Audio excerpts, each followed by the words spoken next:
Good afternoon. My conviction that this country needs to go for growth is rooted in my personal experience.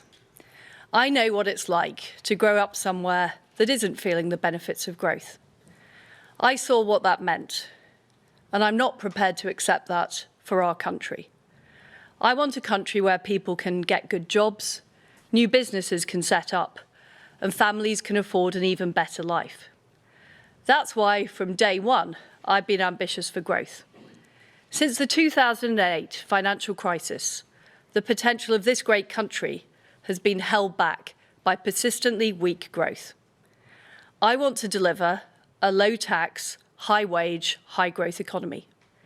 It's what I was elected by my party to do. That mission remains. People across this country rightly want stability. That's why we acted to support businesses and households with their energy costs this winter. It's also the case that global economic conditions are worsening due to the continuation of Putin's appalling war in Ukraine. And on top of this, debt was amassed helping people through the COVID pandemic. But it is clear that parts of our mini-budget went further and faster than markets were expecting. So the way we are delivering our mission right now has to change. We need to act now to reassure the markets of our fiscal discipline. I have therefore decided to keep the increase in corporation tax that was planned by the previous government. This will raise £18 billion per year. It will act as a down payment on our full medium-term fiscal plan, which will be accompanied by a forecast from the independent OBR. We will do whatever is necessary to ensure debt is falling as a share of the economy in the medium term. We will control the size of the state to ensure that taxpayers' money is always well spent. Our public sector will become more efficient to deliver world-class services for the British people. And spending will grow less rapidly than previously planned. I met the former Chancellor earlier today. I was incredibly sorry to lose him. He is a great friend, and he shares my vision to set this country on the path to growth. Today, I have asked Jeremy Hunt to become the new Chancellor. He's one of the most experienced and widely respected government ministers and parliamentarians, and he shares my convictions and ambitions for our country. He will deliver the medium-term fiscal plan at the end of this month. He will see through the support we are providing to help families and businesses, including our energy price guarantee that's protecting people from higher energy bills this winter. And he will drive our mission to go for growth, including taking forward the supply-side reforms that our country needs. We owe it to the next generation to improve our economic performance, to deliver higher wages, new jobs and better public services, and to ease the burden of debt. I have acted decisively today because my priority is ensuring our country's economic stability. As Prime Minister, I will always act in the national interest. This is always my first consideration. I want to be honest. This is difficult, but we will get through this storm, and we will deliver the strong and sustained growth that can transform the prosperity of our country for generations to come. I'll now take questions. Can I start with Ben Riley-Smith, Telegraph? Thank you, Prime Minister. Clearly a difficult day.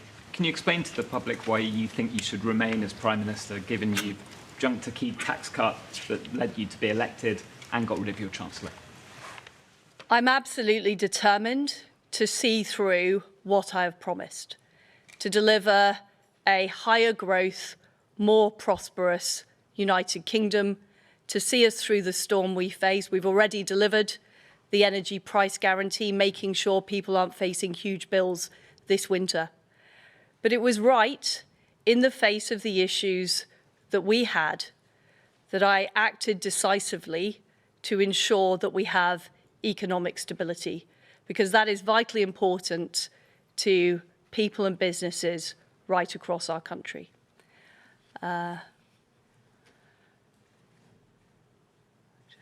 Harry Cole. Thank you, Prime Minister. Harry Cole from The Sun. You were the one that wanted to cut the 45p rate. You stood on a platform to win the leadership of the Conservative Party on a platform to cut corporation tax.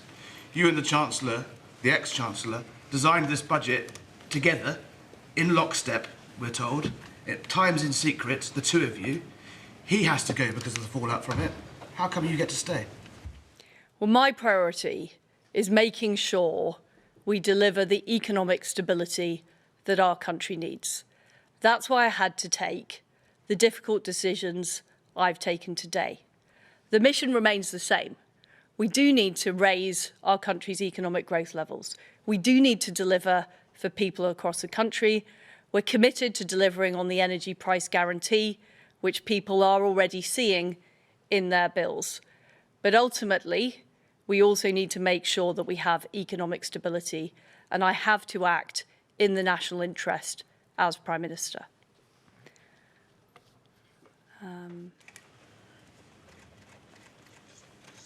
Chris Mason, BBC. Excuse the bluntness, Prime Minister, but given everything that has happened, what credibility do you have to continue governing?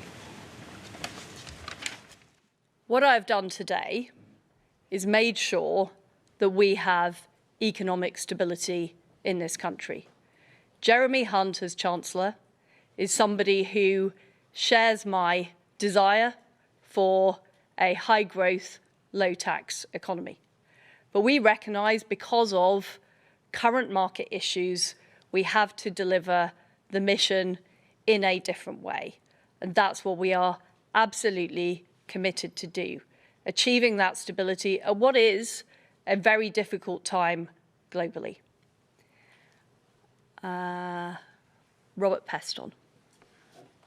Prime Minister, the former Tory Chancellor, Philip Hammond, has just said that you have totally trashed the Tory party's election-winning reputation for economic competence. Will you apologise to your party? Well, I am determined to deliver on what I set out when I campaigned to be party leader.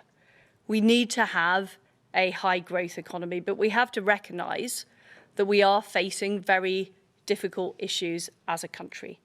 And it was right, in the national interest, that I made the decisions I've made today to restore that economic stability so we can deliver, first of all, helping people through this winter and next winter with their energy bills, but also making sure that our country is on the long-term footing for sustainable economic growth. Thank you very much, everybody. Prime Minister, aren't you going to say sorry?